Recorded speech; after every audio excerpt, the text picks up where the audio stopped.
Welcome to another edition of Inside Tiger Football, brought to you by Rib Crib. I'm Adam Hildebrandt alongside Tiger head football coach David Alexander. And Coach, you guys are coming off a very close game at Santa Fe on Friday. That game was never more than a possession apart. It was close all the way throughout. Unfortunately, I was not able to make the trip for that game on Friday. So for me and for others who didn't get to see it in person, kind of walk us through that game from your perspective on the sidelines.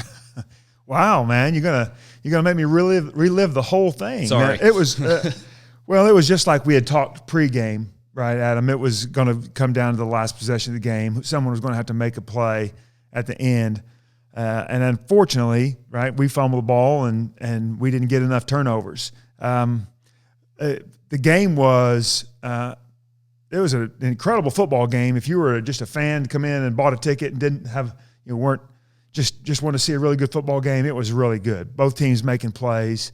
There were big offensive plays by both teams. There were big defensive plays. There were some big special teams plays.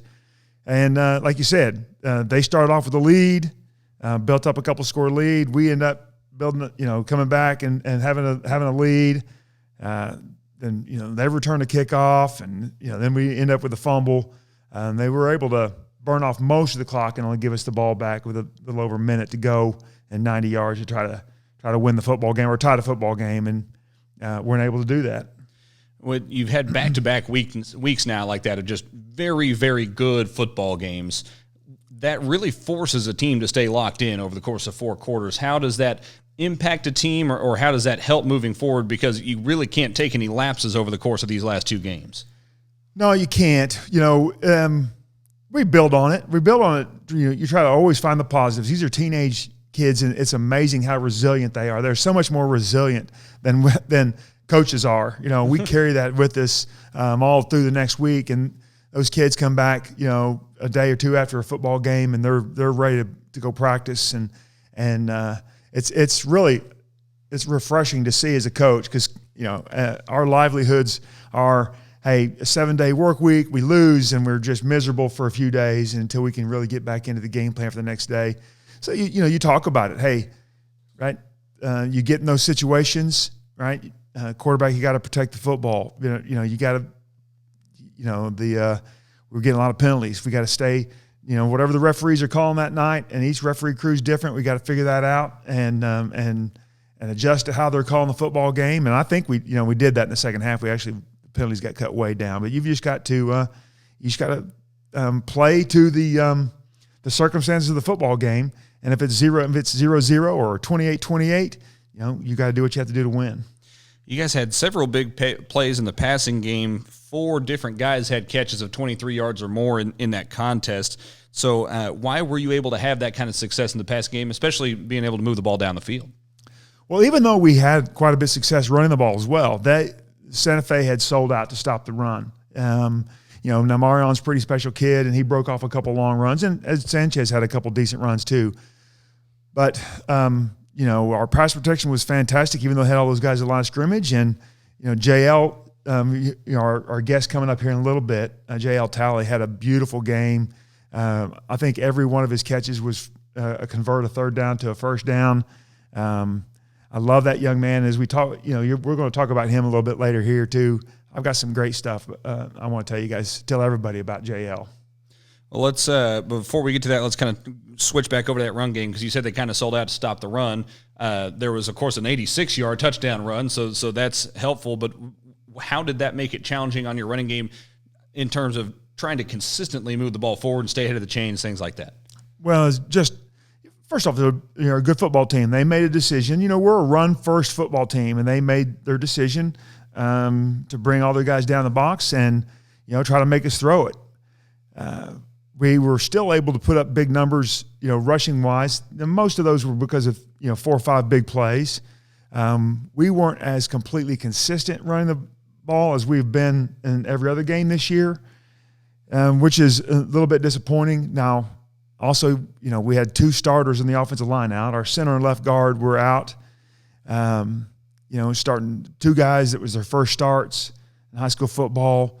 A big football game, an undefeated team on the road, and those 2 guys, they worked into the game and got playing better as the season went on, or as the game went on. but it was a tough place to have your first start.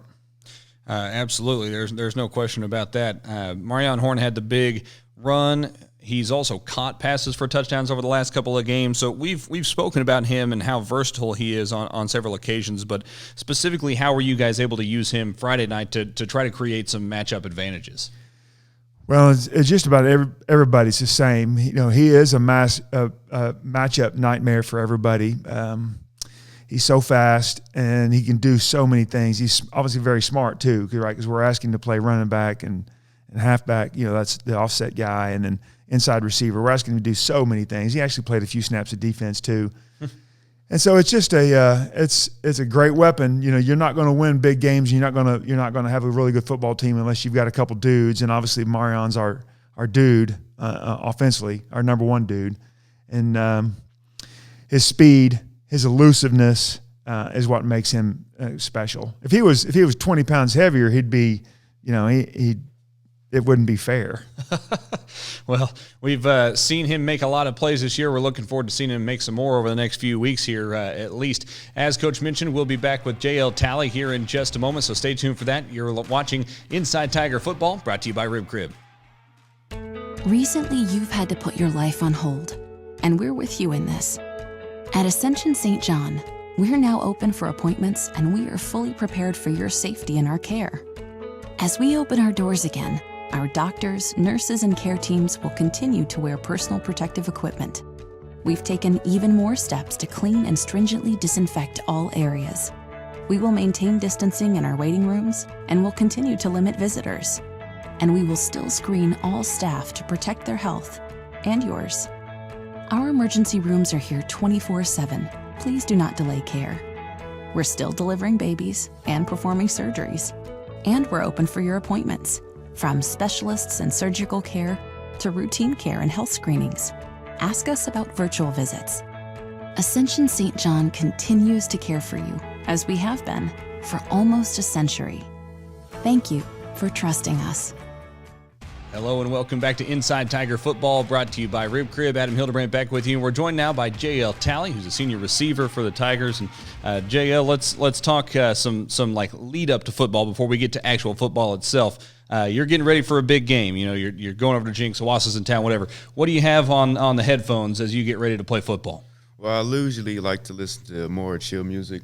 I don't like to listen to rap and hip hop before the game. I listen to more of a melancholy type vibe. So you're trying to like relax and get calmed down before a ball game. Yes, sir. Why is that? Why do you want to do that instead of getting hyped up?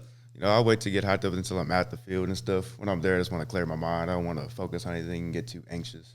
Okay, very nice, very nice. Well, we've seen you step into a bigger role in the receiving game this year. You guys, as a receiving core, have seen an increased role this year. But you had a big game with a few catches at Santa Fe the other night. What have you enjoyed about the ball being thrown more this year and getting to be a little more involved? I always like to be involved with the game. It's a good feeling when you played a good part in helping your team trying to get a win. I saw that Marion Horn had an 86-yard touchdown run in the game Friday night. That doesn't happen without receivers blocking as well. That's kind of an overlooked portion of a run like that. So what kind of pride do you guys take as a group in terms of making those blocks downfield to allow those big runs? Well, we do run the ball quite a bit. So, when the ball comes to your side, you don't want to be the guy that has your man make the tackle. Everyone wants to get their blocks and get some film up. What has this senior year been like for you? There's been a lot of differences over the course of this 2020 year, and of course you're having to deal with it not only with football but with school in general. So what have been some of the challenges of this senior year for you? I don't mind it too much. When I like being able to just walk to class and not to talk to nobody, keep my mask up to begin with. So it's more or less a bonus for me. So I can just put my headphones in, walk to class, and just mind my business. I'm getting the sense that you're kind of a quiet guy in general. More or less. How do you feel about being in front of cameras in a TV studio then? Oh, I'm good with talking when it comes to front of people. It's okay. Just I'm not going to go out of my way to speak in front of others, but I can talk a little bit. Gotcha. Well, let's round you out a little bit then. What's your favorite subject? Favorite subject is science. Right now I'm in chemistry. I like it. Okay. A little bit of math, a little bit of organics. Have you gotten to dissect anything or light anything on fire recently in chemistry? I've gotten to light stuff on fire, but I have not got to dissect it. I guess dissecting would probably be something else anyway. So, all right, we got 2 games left in the regular season, then we got a playoffs, and presumably down the road. Everything is subject to change, I guess, at any time. But what are you most looking forward to about finishing out the rest of this year? I'm just looking forward to getting these 2 wins and heading into the playoffs and going into state like anybody else. And we just want to get that gold ball, no matter what it takes. All right, that's Jaiell Talley, senior wide receiver for the Tigers. We'll be right back with more here in just a moment on Inside Tiger Football, brought to you by Rib Crib. Finding your happy place is something special and different for everyone. You probably already know where to find yours, and TTCU Federal Credit Union can help you get there. Talk with our team. We'll give you the tools to build the financial future you want. So wherever your happy place finds you, TTCU will meet you there. TTCU Federal Credit Union. Life is better in balance.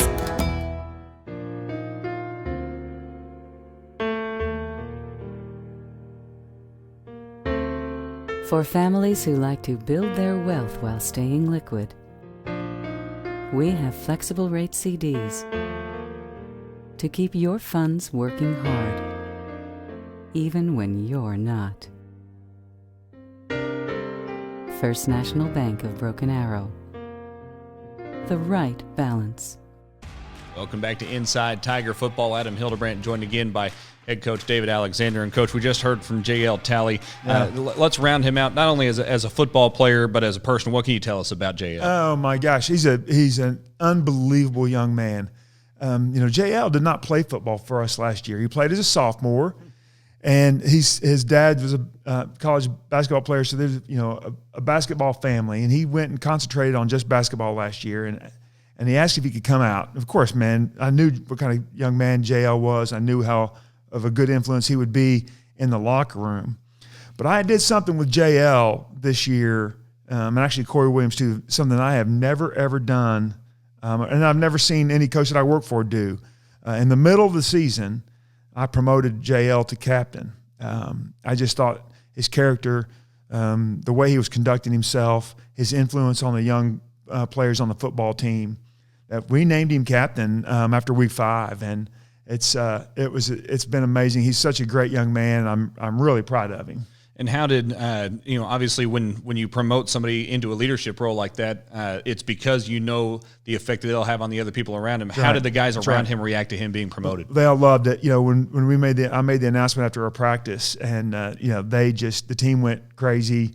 Jaiell had a big smile on his face. He's a very reserved young man. You don't see a lot of emotion from him, but obviously that's a big deal. A guy that came in the locker room, not till August, and of course they're all school, they're all friends, and they're all buddies. But you really don't, until you get in the locker room and you have to go through practices and stressful situations, do you really see what kind of guy they're going to be. And then Jaiell's been way better than advertised, both on the field and off. It's been a pleasure for us to coach him. We appreciate him taking some time with us today, too, because he had to run off to a leadership conference after he got done with this, which tells you even more about that's him. Right. Yep. Tells you everything you need to know. There's just a couple of games left in the regular season here. What are you looking at in terms of some things that you're still trying to work on heading down the final stretch here? Well, again, Adam, it's such a different year. We're so much more worried about the potential of losing a player. Almost every to the contact tracing or maybe a positive test, and almost every one of our staff meetings, we are doing the what if game. What if we lose this guy? Right? And are we better off moving an offensive player to that defensive position, or a defensive player to this offensive position, right? Or is this backup good enough to come in and play? We spend so much more time doing that it's just it's what everybody's doing, but it's just added not just a little tiny element to football. It's added a giant iceberg to game planning and what ifs and how you get ready for a football game. So we've talked some about how you have changed up meetings and shortened those, and you put limits and things Right. like that. But have you also had to take extra time in practice away from, hey, this guy is practicing his normal position, to, okay, in case we do lose this guy, we're going to have you practice over here also? Yes, we're practicing our practices look a little bit like a smaller school, right? Where you spend 45 minutes on offense, and then you spend 15 minutes on special teams, and then you go 45 or 50 minutes on defense, which is, what you do when you have a team of 40 guys, right? Instead of a roster of 120. But we're trying to create depth. We've decided that, hey, if we have a massive, one position gets hit with a bunch of contact tracing or something happens, and we're still going to go play a football game, are we better off having these guys practice a few days or a few minutes a day at this position? So it's been a different animal this year. Everything, of course, we all know that, right? In every aspect of our lives, almost everything's different. So it's been fun. It's been a challenge, and we're going to see how good of a job we do going into the playoffs. Speaking of different, the seniors will be playing their final scheduled home game, right? In a different year. How are things going to be different? That's always an emotional time. Sure, but I mean, we've had guys that are seniors that have had to go out and miss games for contact tracing or whatever. How do you think it's different for those guys this year? Well, it's going to look a little bit different when we do the senior night, when the seniors and their families come out of we're going to blow the tunnel up on the 50-yard line. This year it's just immediate family with the players, not aunts and uncles and grandparents and siblings, and they're going to limit that. And I will be the only coach, through the line with the players. Give them a little elbow bump or a fist bump. No big hugs this year. Usually we have all the coaching staff lined up down the 50, and we all get hugs, and we appreciate those guys and thank them for 3 years of coming and being a great Broken Arrow Tiger. So again, this senior group, just like last year's spring sport senior groups, this senior group is going to miss out a little bit on stuff that's always been done here. Football-wise, what do we expect from Norman on Friday? Well, I'm glad the weather over in Norman's been horrible. I'm really glad they're probably not getting much practice time. What you'll see is a lot of quarterback run game, right? A lot of quarterback run game. They've had a difficult time being super successful in the passing game, even though they've got a very special young man outside receiver. They're just having a tough time getting it to him. So we need to make sure that happens again this Friday, and so we can make them a one-dimensional football team.